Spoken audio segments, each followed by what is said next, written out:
right, so first of all, congratulations to Texas Tech and Coach McGuire and that staff and those players.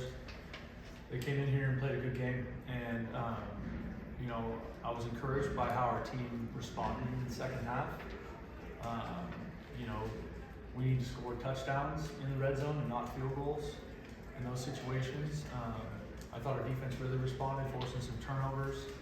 There's lots of good moments in that game. We had every opportunity to finish it. I think when I look at it, at least statistically, the most glaring one is just the turnover margin. And when you do that, it's going to be hard to beat anybody. Turnover 4 times, it's going to be hard to beat anybody, and that's just the facts of football. I still absolutely believe in our players and this team, and I think this conference is really tough. And so we're going to take a look at this and figure out what we need to get right and what we let go tonight, and get ready for the next one, because that's going to be a really tough one on the road to BYU, and they're coming off a bye. So we have a lot of work to do, and I'm disappointed that we didn't get it done. I love the way we rallied.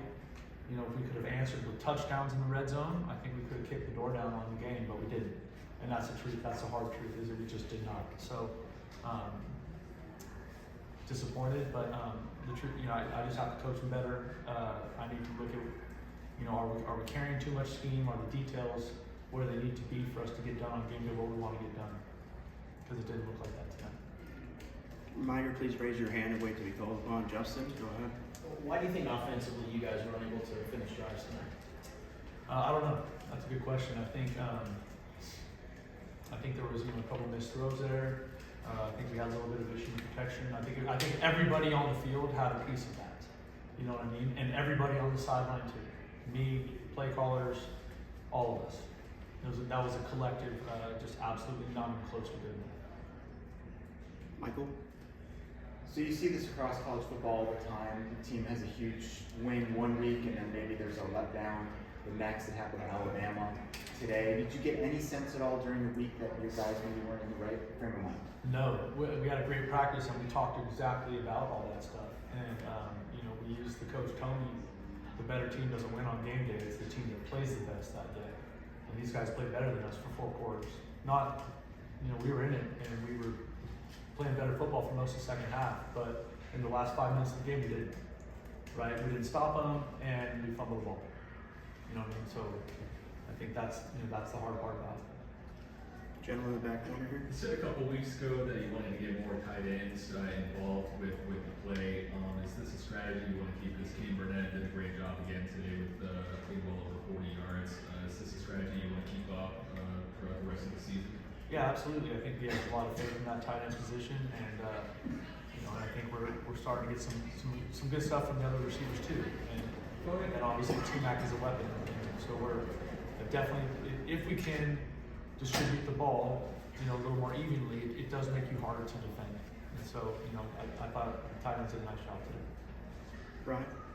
You were able to finish with over 100 yards rushing, but early on it was a big struggle, and it seemed like there was a lot of rotation, moving in and out guys on the line. What led to that? Injury, and then what caused just overall the struggles with the run game early on for most of the that's the detail part I'm talking about. I think we had some guys go the wrong way on some of those calls, which is just, that's coaching. That's my fault. And so we got to take a long, hard look at that and just figure out if we're carrying too much scheme. I don't know, but that'll be, you know, part of the film evaluation, part of our Sunday work. Gentleman in the blue polo. Hey coach, you guys, you talked about the turnovers a little bit. At the end of the first half, you guys had back-to-back drives where you were driving down the field and turned the ball over, and Texas Tech answered with points. How demoralizing was that heading into that? I don't think it felt demoralizing the way, if you consider how the quarter and a half at the start of the second half went. You know what I mean, right? I think we, you know, so I thought our guys did a great job of doing that. You know, I think the hard part is really we just didn't finish. Just didn't finish the game, didn't finish the drive, missed a field goal to make it 6. You know, like it's hard. And like all those pieces came together for us to not win the game. And that's the thing you can't do in this conference. That's my fault, Jeff. You can't do that in this conference. Everybody's too good, right? So you can't, like, you have to finish people. You have to knock them out, you know, and we didn't. Jen? Defense kept you in this game. until the offense kind of started to find its groove a little bit in the second half. How have you seen that side of the ball kind of develop even over the last couple of weeks? No, I think our defense has been actually playing, a lot of good football. They played great in the NAU game, and they played great last weekend. They played great tonight. So I think there's a lot of stuff there. But I think everyone on our team, everyone on our staff is going to look at this and just be honest and say, look, we need to play better. We need to get better. Doesn't matter what position you play. Every piece of the team has some component that we can get better at. I need to coach better. So that's where we're at. Jason. When you say too much schemes a couple times, what are you referring to? Just simplifying things, or what does that mean to you? Well, just depend on like how many plays were we carrying, right, in that part of it. And I don't think that's the case, but I think it's going to be something that we're going to have to look at and just say, hey, how come we're not executing? Like, why is this guy going the wrong way? It's crazy with the amount of times we've run that play, right? So we either need to not call that player, we need to put a new player in the play. Michael. Two questions. The first Dumb one. question. First one, it was 4th and inches in the fourth quarter, pretty close down there, and I think it said the red zone. You elected to, try to draw them offside or whatever. Can you just talk about your decision, your thought process in that situation? Yeah, that was we were just trying to draw them offside and see if we can get a free first down. We felt like at that moment, because by making a field goal, we took the lead, right? So that was the decision. And they had the 2-point play, the swinging gate or whatever you call it. Have they shown that on film that you guys practiced? They have, and I think that had more to do with it looked like that was a long drive, and it looked like when we lined up, we were not ready to play. It looked like we were standing straight up, is what it looked like to me. I haven't seen the film, but that's what I think it looked like. Justin. So obviously, we've seen T-Mac make a lot of great plays, but that one at the end, the fumble, obviously was not his best. What's your message to him after a play like that? Let's go back to work. I believe in that kid as much or more than anybody on this team. So let's go back to work, look at the play, see if he was carrying it low or whatever. But he gives us a chance to win every week. So I'm sure no one feels worse about that than he does. You know what I mean? Because he cares so much. Cameron in the back.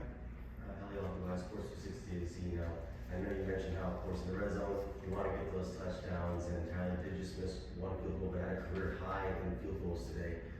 As a coach, when you have that kicker there who you know is reliable and can keep you at least at arm distance, how nice is that to have? Absolutely, yeah. Tyler Loop, and then also, their kick return was a big time return, and he was eliminated because he kept kicking it out of the back of the end zone. So I'm grateful that Tyler Loop's on our team, and he definitely kept us alive tonight, right? And then gave us a chance to stay within striking distance and eventually take the lead. And so he's an awesome player. Last question to Jason Barr. Coach, you alluded to some of the missed throws by Noah. I know he does a great job here this week, but there were a lot of them. We're not used to seeing them. And you got to go back and look at the film. Is it a mechanics thing or is it a protection thing? I don't know. I got to look at it. Just like you said, you need to go back and look at the film. Right? Just seeing it in real time. No one works harder or studies more film or is more individually prepared for the game than Noah Fafita. And so, like with all of our guys, I still believe in every player on this team. I think we're a little banged up, which is not helping our situation, but everyone's banged up this time of year. So you can either get to work and start fixing it, or you can, go sit in your dorm room and, feel sorry for yourself. Like, what are we doing? You need to get over and get to work. It's a simple choice. And that's a choice we all have to make. All right, that's our time. Thank you. Thanks, Coach.